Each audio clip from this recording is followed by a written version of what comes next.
À travers la Bible, une série d'enseignements tirés de la Bible, préparée par le docteur Vernon Magui du ministère Through the Bible, produit par Trans World Radio. Réalisation Abdoulaye Sango, présentation Marcel Mondiou-Do. Bonne écoute à tous. Seigneur Jésus, tu nous as dit, sans moi, vous ne pouvez rien faire. Oh, quelle réalité! En dehors de toi, nous sommes à chaque instant vaincus par le mal, mais avec toi, nous sommes plus que vainqueurs. Alléluia. Amis, merci d'être à ce rendez-vous. Thierry Rodrigue Dibi, mon assistant, assure le contrôle du son. Que l'Esprit de Dieu s'empare de nous, qu'il nous remplisse, afin que nous nous emparions des bénédictions spirituelles. Ce programme à travers la Bible que nous suivons est le 13e. Nous avons besoin de correspondre et pose toutes les questions à propos de cette étude. Voici nos points de contact.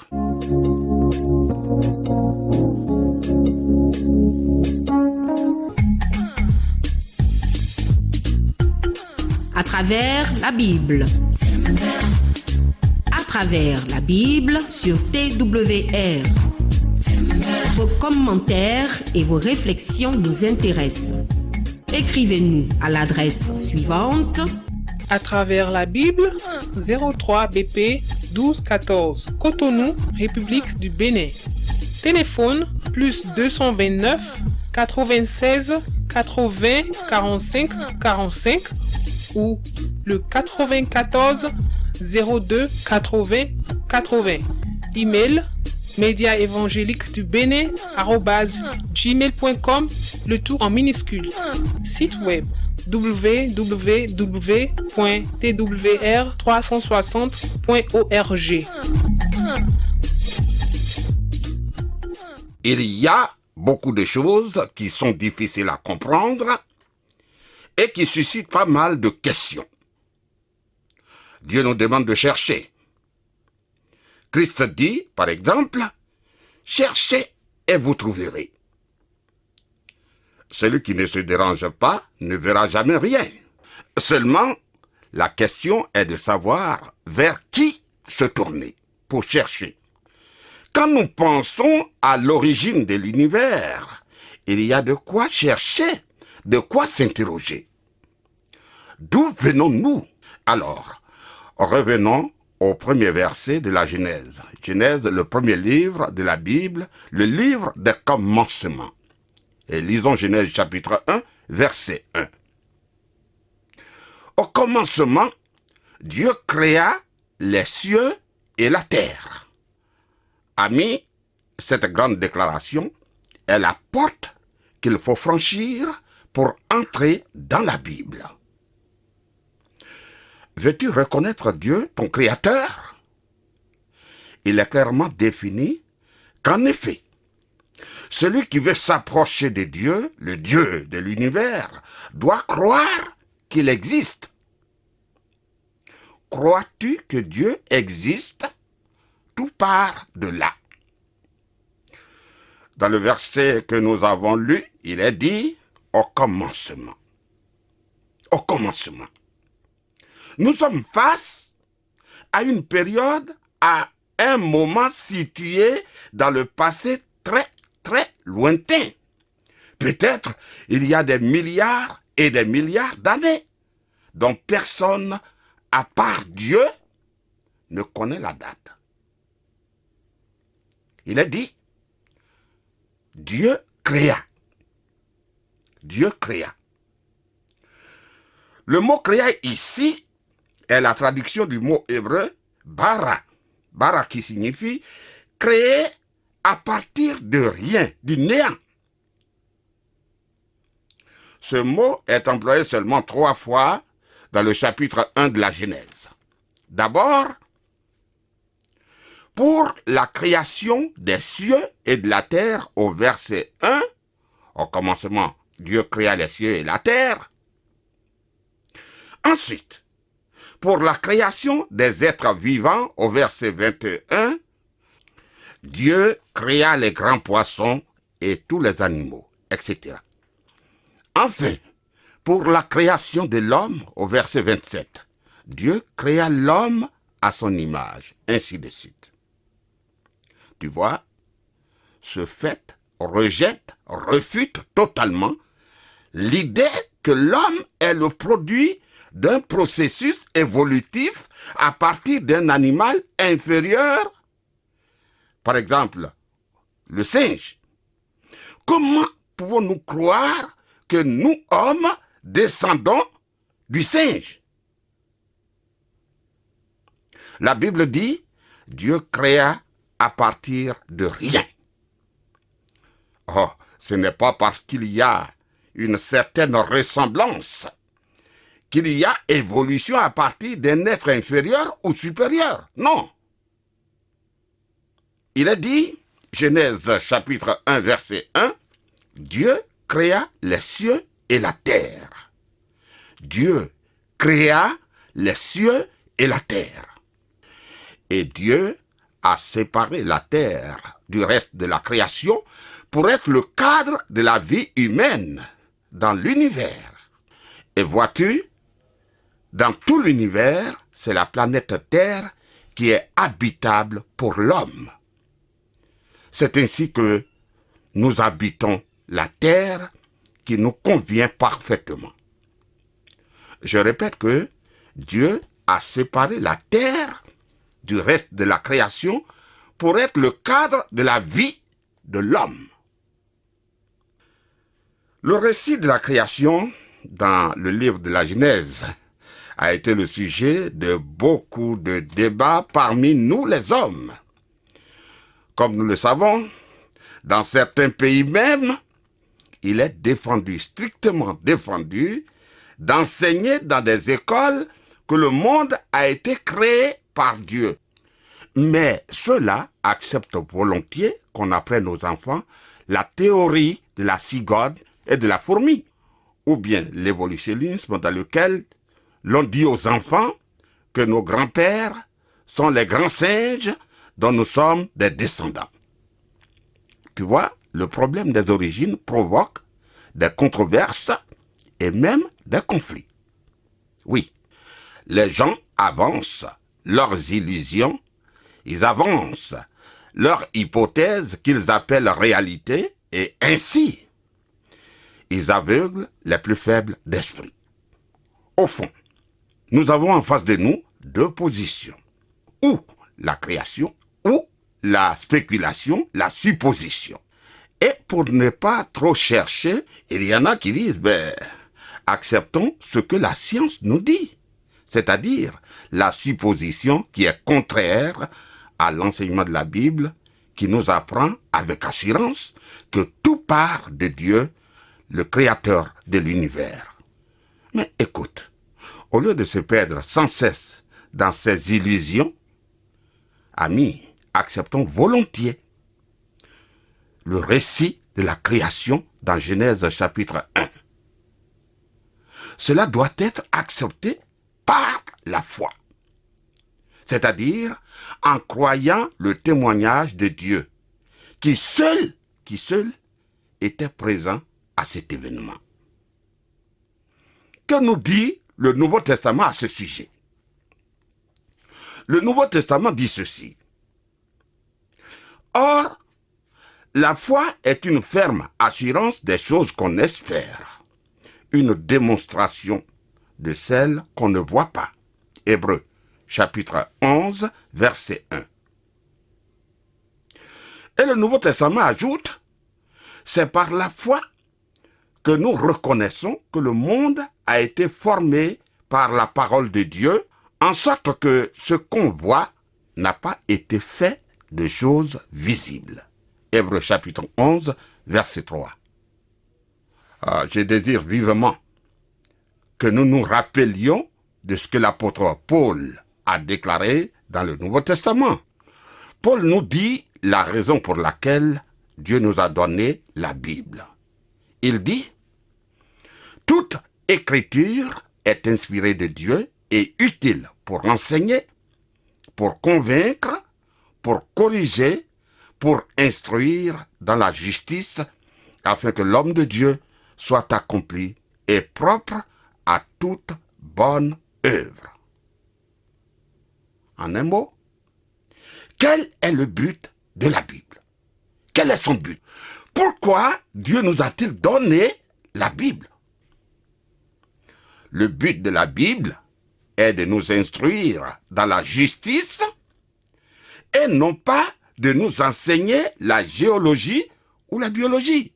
Non, non. Pourquoi nous est-elle donnée?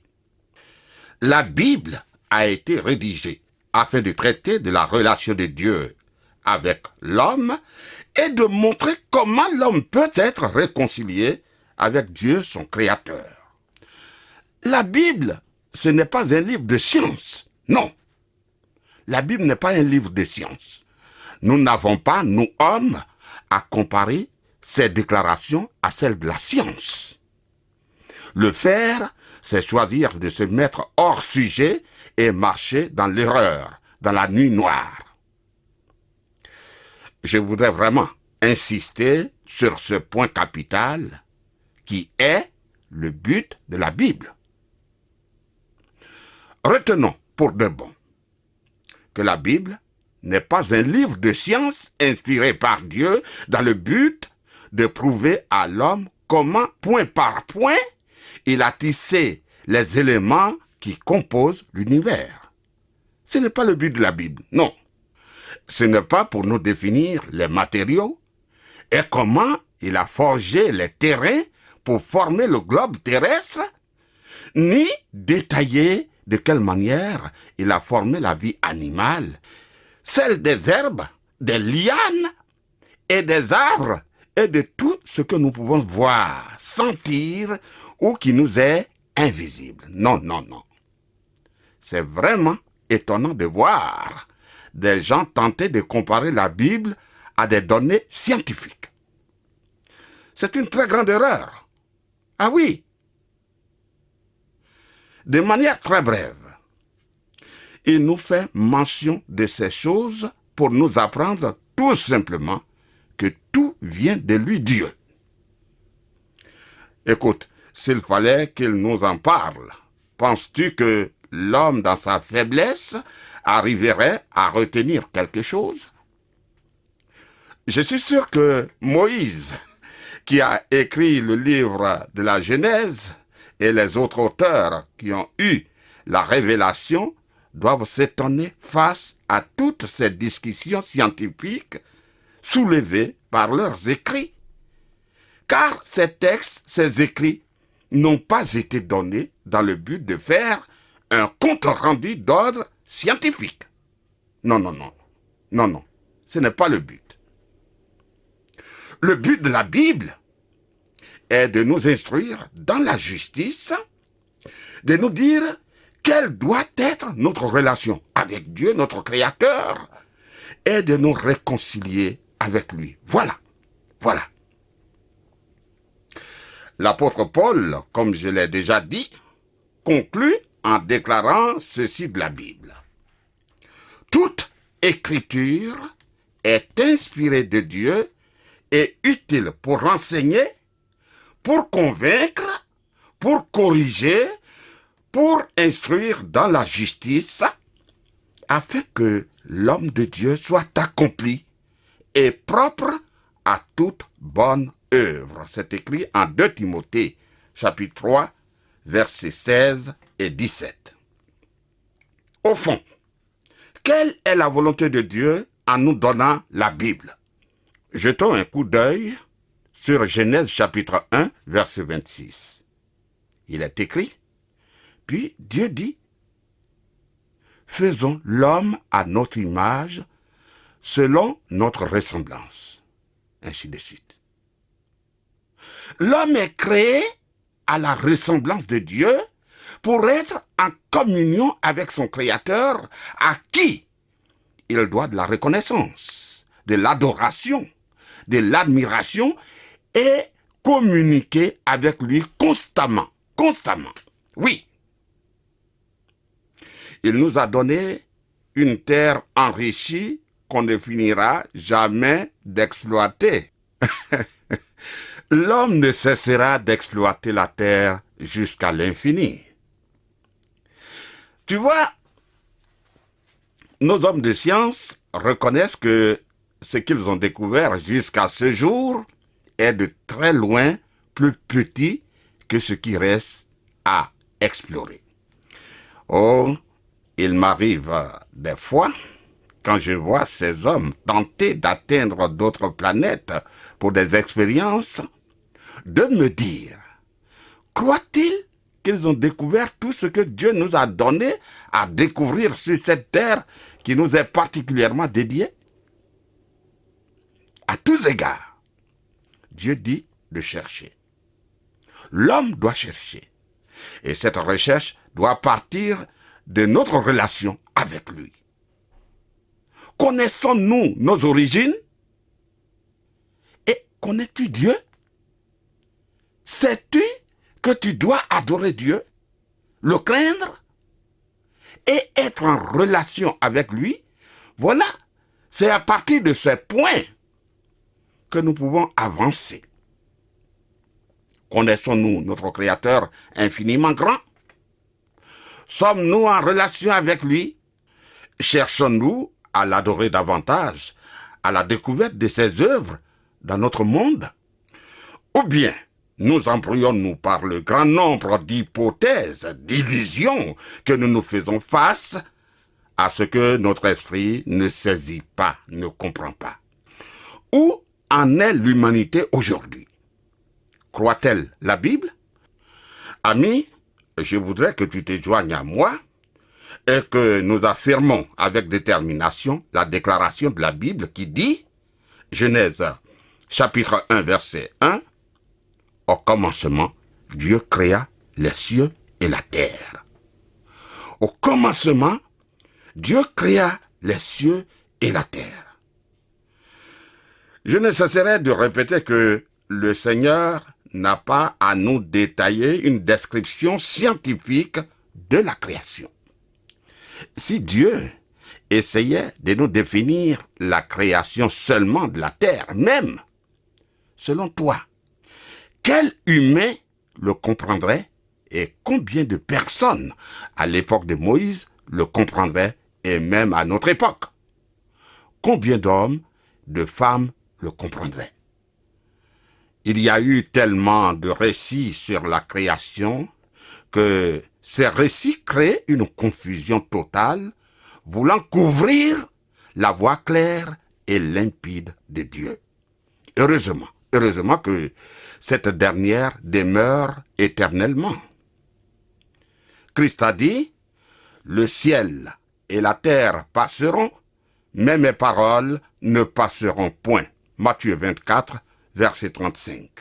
Chers amis, évitons de croire en l'évolutionnisme. Un chrétien qui essaie de le faire est comme un cavalier ayant un pied sur un premier cheval et l'autre sur un second cheval.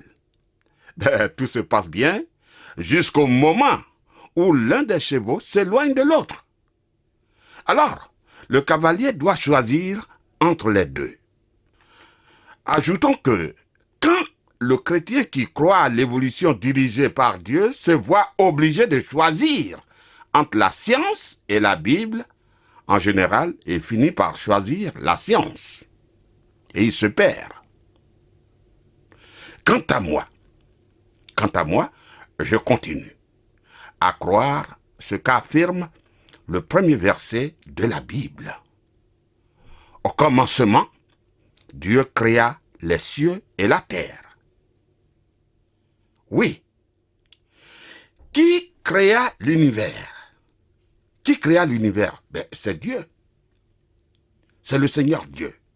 Comment? À partir de rien. Et quand? Je ne sais pas, et personne ne le sait. Or, il est présomptueux pour l'homme qui sait si peu de prétendre répondre à de telles questions. L'homme ne peut rien créer à partir de rien. Nous ne pouvons rien créer à partir de rien. Pourtant, l'homme se permet de douter de son Créateur, malheureusement. Nous ferons mieux d'accepter la déclaration de la parole de Dieu. Au commencement, Dieu créa les cieux et la terre. Genèse 1, verset 1. Et avec le psalmiste, nous devons considérer les cieux. Considérons les cieux, l'œuvre de ses doigts, la lune et les étoiles. Psaume 8, verset 3. Et nous rendre compte que les cieux racontent la gloire de Dieu et l'étendue manifeste l'œuvre de ses mains. Psaume 19, verset 1, que je reprends. Il nous faut nous rendre compte que les cieux racontent la gloire de Dieu et l'étendue manifeste l'œuvre de ses mains. Voici ce que dit l'apôtre Paul. Il dit, en effet, les perfections invisibles de Dieu, sa puissance éternelle et sa divinité se voient comme à l'œil depuis la création du monde quand on les considère dans ses ouvrages. Je voudrais reprendre cette parole de Paul. En effet, les perfections invisibles de Dieu, sa puissance éternelle et sa divinité se voient comme à l'œil depuis la création du monde quand on les considère dans ses ouvrages. Ils sont donc inexcusables. C'est écrit en Romains chapitre 1, verset 20. Ceux qui ne croient pas en Dieu sont inexcusables. Ceux qui ne craignent pas Dieu, qui n'adorent pas Dieu, sont inexcusables. Car la nature rend témoignage de son Créateur. Et l'homme, en réalité, devrait être le premier à adorer Dieu, à reconnaître la grandeur de Dieu. Et voici ce que nous lisons dans l'Épître aux Hébreux. C'est par la foi que nous reconnaissons que le monde a été formé par la parole de Dieu, en sorte que ce qu'on voit n'a pas été fait de choses visibles. Hébreux 11, verset 3. Je répète ce verset. C'est par la foi que nous reconnaissons que le monde a été formé par la parole de Dieu, en sorte que ce que l'on voit n'a pas été fait de choses visibles. Hébreux 11, verset 3. Notons que Dieu a créé les cieux et la terre. Il a séparé la terre du reste de la création pour que la terre soit habitée par l'homme. Donc, la terre est le cadre de la vie humaine.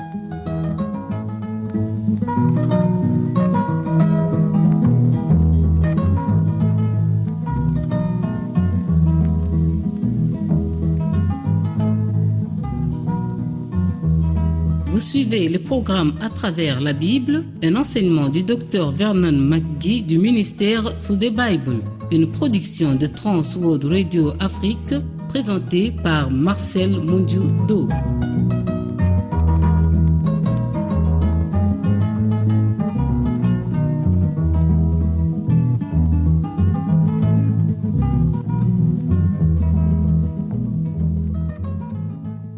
Permets-moi de conclure cette étude. Que dit la Bible? Elle dit, toute écriture est inspirée de Dieu et utile pour enseigner, pour convaincre, pour corriger, pour instruire dans la justice, afin que l'homme de Dieu soit accompli et propre à toute bonne œuvre. 2 Timothée, chapitre 3, versets 16 et 17. Nous ne cesserons de le dire, le but de la Bible est de nous instruire dans la justice et non pas de nous enseigner la géologie ou la biologie. Non, non.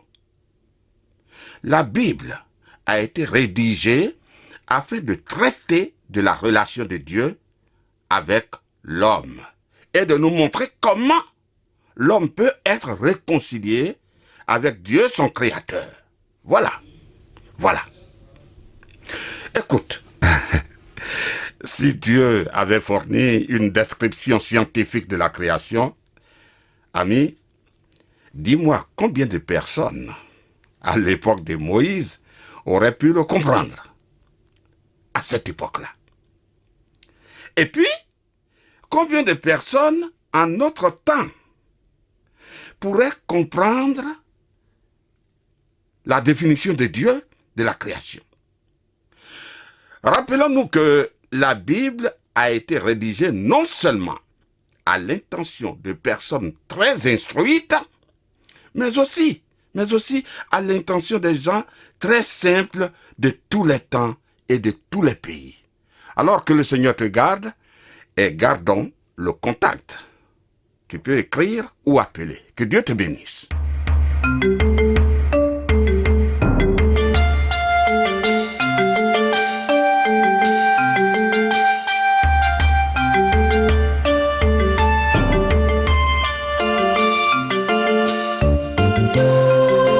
Venez de suivre le programme À travers la Bible, un enseignement du docteur Vernon Magui du ministère Through the Bible, une production de Trans World Radio.